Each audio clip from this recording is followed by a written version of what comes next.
A ficha limpa, nós temos algumas notícias atuais aí que têm sendo veiculadas no meio político, até mesmo para a gente dar uma comentada sobre cada uma delas e depois você dar um parecer para a gente em relação sobre essas situações, se essas pessoas são inelegíveis ou são inelegíveis. A primeira diz assim, ó, Lula é condenado por unanimidade por corrupção e lavagem de dinheiro.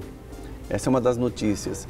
Isso pode sujar a ficha dele, ou já sujou, e o tornar inelegível para as eleições? Olha, essa hipótese específica, né, se amolda, sim, a um dos dispositivos da Lei Complementar 6490, com a atualização trazida pela chamada Lei da Ficha Limpa, que é a Lei Complementar 135, né, de 2010. Né? Então, sim, em tese, ele seria o ex-presidente da República inelegível. Ocorre que essa questão não é automática, não é algo que deve ser decidido pela Justiça Penal, pelo Tribunal Regional Federal que está o julgando, é algo que a palavra final que cabe à Justiça Eleitoral. E a Justiça Eleitoral só dá essa palavra quando após o registro da candidatura, ou seja, no caso específico, após meados de agosto, setembro deste ano. Entendi. Flávio, independente dessa notícia ou de qualquer outro, o que causa a inelegibilidade? Ou seja, a pessoa não pode se candidatar, qual é o tempo que ela não pode, o que vai causar para esse político essa inelegibilidade? Olha, Tioli, são muitas e muitas as hipóteses, né? O Brasil é o campeão mundial de hipóteses de inelegibilidade, de condições de elegibilidade, né? Para alguns cargos nós temos, por exemplo, a idade, nós temos o domicílio eleitoral, a filiação partidária, que é algo que também está sendo discutido pelo Supremo Tribunal Federal.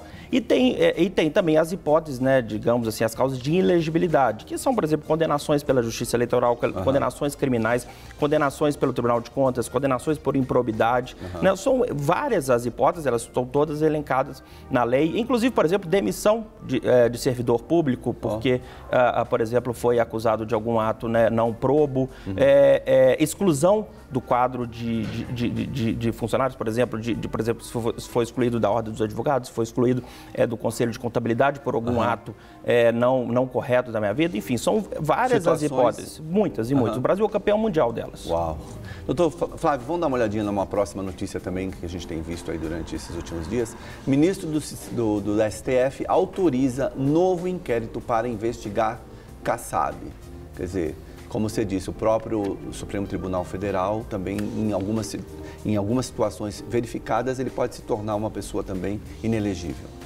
Olha, no caso específico, a simples existência de uma investigação não torna uma pessoa inelegível. Nós temos a questão da presunção de inocência. Acho que, né, como advogado, eu considero o processo de investigação algo absolutamente normal. Não significa que a pessoa cometeu aquele delito, aquilo está sendo acusado. É um processo que deve se culminar, né? Após a investigação, o inquérito, nós temos a segunda fase, que é a denúncia.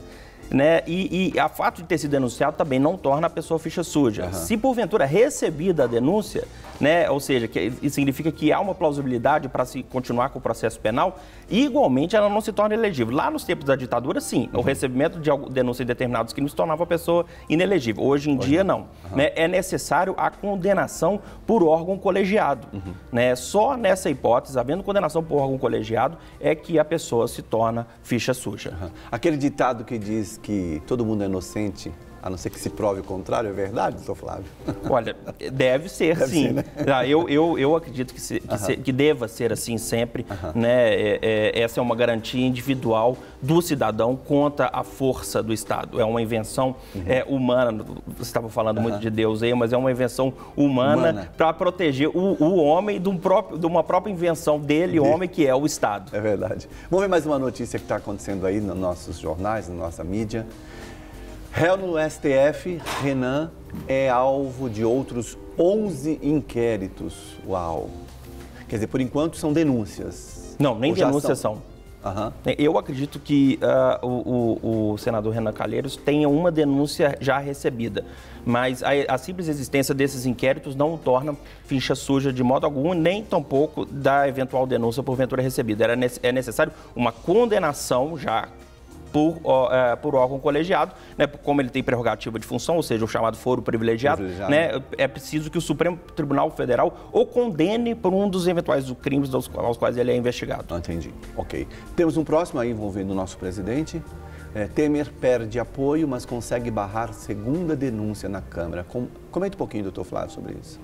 Olha, no texto constitucional existe uma proteção à figura do presidente da República, no sentido de que os crimes comuns, nós temos os crimes comuns e os crimes de responsabilidade, que são exclusivos dos agentes do Poder Executivo, dos agentes públicos em geral. Nos crimes comuns, por exemplo, corrupção, lavagem de dinheiro, formação de quadrilha, é necessário que, como proteção da figura institucional da Presidência da República, que um eventual processo contra ele, investigação, enfim, seja previamente autorizado pela Casa Legislativa, né? E isso não foi. Ele era preciso 2/3 dos votos, isso não foi possível, né? Então, portanto, a denúncia contra ele a investigação contra ele, melhor dizendo, fica suspensa até o término do mandato. Terminou o mandato dele contra o presidente da República, retome-se a investigação contra ele enquanto cidadão comum. Protegida a instituição, presidência da República. Não mais como presidente, mas como cidadão. Exatamente. Perfeito. Nós temos uma última notícia aí, que foi um duelo durante a semana, aí muitos vai e voltas, né? Vamos ver essa notícia sobre a ministra Cristiane Brasil. Cristiane Brasil é investigada em inquérito sobre associação para o tráfico de drogas. Mais uma vez o inquérito, né, doutor? Mais uma vez o inquérito, né? Como advogado, eu me volto sempre na questão da presunção de inocência, né? Existe uma alegação, né, uma suposição de que ela, porventura, possa ter se associado ao tráfico. Eu vi essa notícia específica, parece que era questão de ter exclusividade para fazer campanha de determinados nichos controlados pelo tráfico. A gente sabe que existe isso em algumas regiões, não só do Rio de Janeiro, como do Brasil afora, que o Estado não chega, o tráfico domina. Né? Então, a acusação é nesse sentido. Em tese, né, ela não teria, portanto, nenhum óbice legal à nomeação enquanto ministra. O que há a discussão toda é um eventual obstáculo moral. Ela teria moralidade para tanto. Né? E aí, essa é a grande polêmica. Cabe ao Poder Judiciário, né, decidir isso, né, se ela tem ou não tem moralidade para o exercício desse cargo. Essa é a grande polêmica que tem sido discutida nos meios jurídicos já há um mês, né? Já estamos um mês sem ministro do Trabalho. Exatamente. Para receber todas as novidades do canal, inscreva-se e, se curtir o vídeo, clique em gostei. Aproveite para acompanhar a Rede Super nas redes sociais.